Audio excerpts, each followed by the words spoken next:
bertemu lagi dengan saya pada mata pelajaran ekonomi kelas 10.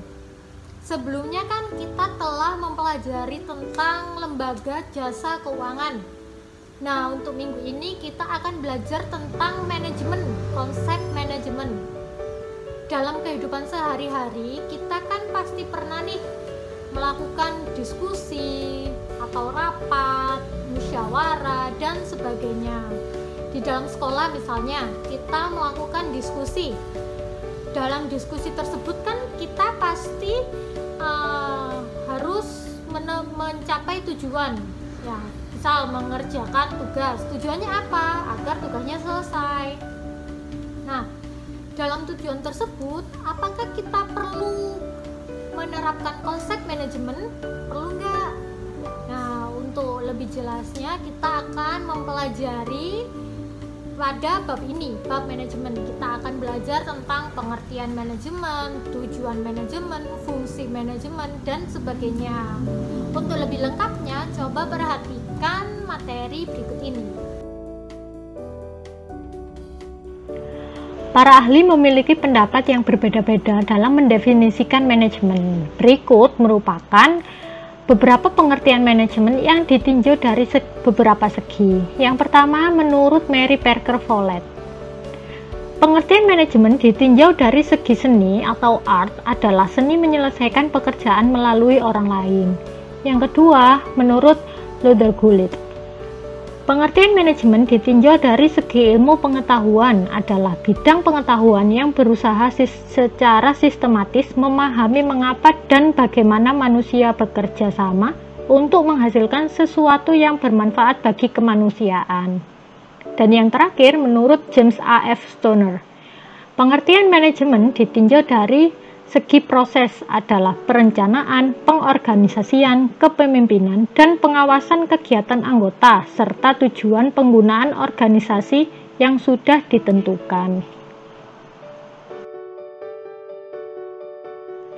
Untuk mengerahkan sekelompok manusia yang memiliki latar belakang pendidikan dan karakter yang berbeda-beda, seorang manajer harus menerapkan fungsi-fungsi manajemen untuk dapat mewujudkan tujuan yang telah ditetapkan. Berikut akan dibahas beberapa fungsi manajemen.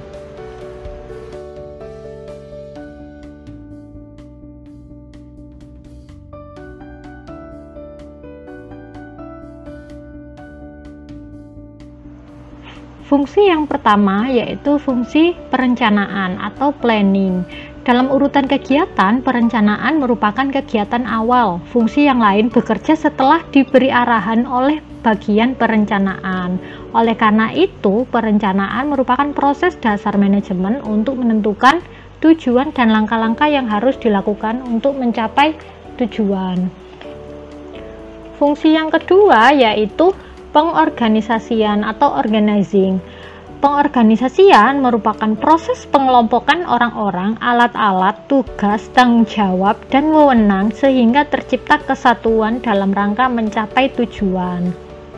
Fungsi yang ketiga yaitu pelaksanaan atau actuating. Pelaksanaan merupakan fungsi manajemen untuk menggerakkan orang-orang agar bekerja sesuai dengan tujuan yang telah ditetapkan.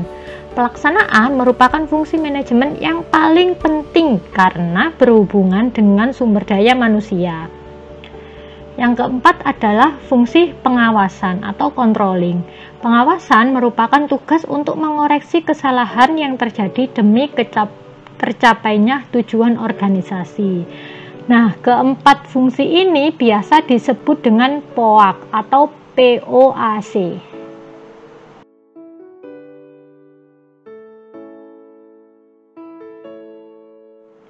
Nah, yang selanjutnya yaitu unsur-unsur manajemen.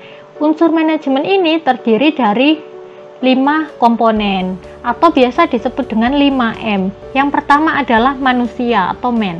Di antara sumber daya yang produktif, manusia dianggap yang paling penting. Keberhasilan atau kegagalan suatu organisasi tergantung pada manusia.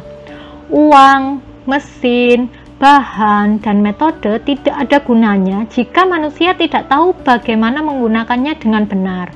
Untuk alasan ini, perusahaan bisnis progresif melatih dan memperlakukan karyawan mereka dengan baik. Yang kedua yaitu uang atau money. Uang diperlukan dalam menjalankan usaha organisasi. Tanpa uang tidak mungkin kita memperoleh bahan dan mesin. Uang juga diperlukan untuk membayar biaya operasional seperti gaji, listrik, air, dan tagihan telepon. Yang ketiga yaitu bahan atau materials. Bahan diperlukan dalam penciptaan produk. Misalnya, produksi padi atau jagung, bibit, pupuk, pestisida merupakan bahan produksi. Yang keempat yaitu mesin atau machines. Produksi modern memerlukan penggunaan mesin karena mesin lebih efisien dan ekonomis. Namun, di negara-negara miskin dengan banyaknya penduduk, penggunaan mesin kurang direkomendasikan dalam produksi barang dan jasa. Alasan utamanya adalah di negara-negara itu tenaga kerja lebih murah. Selain itu, dengan padat karya, angka pengangguran dapat dikurangi. Yang terakhir yaitu metode atau methods. Metode sangat penting untuk mencapai tujuan organisasi. Metode mengacu pada teknologi atau teknik produksi.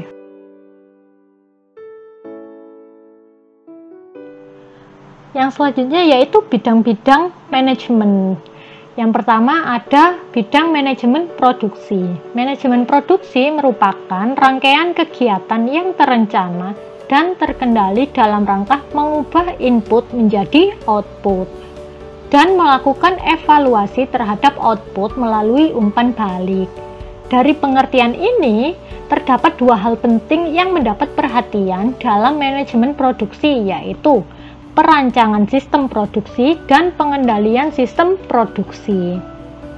Yang kedua ada manajemen pemasaran. Nah, manajemen pemasaran diartikan sebagai kegiatan pengaturan secara optimal dari fungsi pemasaran agar kegiatan pertukaran atau penyampaian barang dari produsen kepada konsumen dapat berjalan lancar dan memuaskan. Yang ketiga ada manajemen keuangan.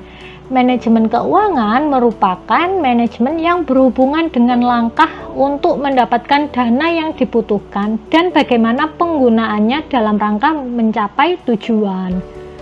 Hal-hal yang berkaitan dengan manajemen keuangan adalah manajemen sumber dana, manajemen penggunaan dana, pengawasan, dan penggunaan dana. Yang keempat ada manajemen personalia. Manajemen personalia merupakan manajemen yang berfungsi sebagai perencanaan, pengorganisasian, pengarahan, dan pengendalian atas pengadaan tenaga kerja, pengembangan, kompensasi, integrasi, pemeliharaan, dan pemutusan hubungan kerja atau PHK dengan sumber daya manusia untuk mencapai sasaran perseorangan. Yang terakhir ada manajemen administrasi. Nah, manajemen administrasi memberi perhatian pada pemberian layanan di bidang administrasi, penggunaan alat yang efektif, dan kemudahan pada bidang yang lainnya.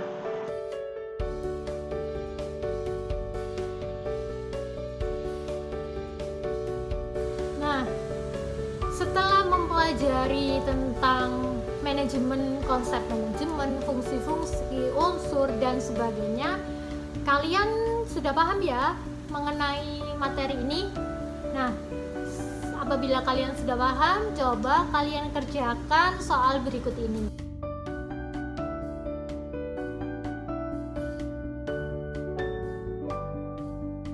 Setelah kalian mengerjakan soal, kalian coba foto hasilnya lalu kirim ke WA saya. Lalu untuk pertemuan selanjutnya kita akan belajar tentang badan usaha dalam perekonomian Indonesia, yaitu BUMN dan BUMD. Kita bertemu lagi minggu depan. Bye-bye.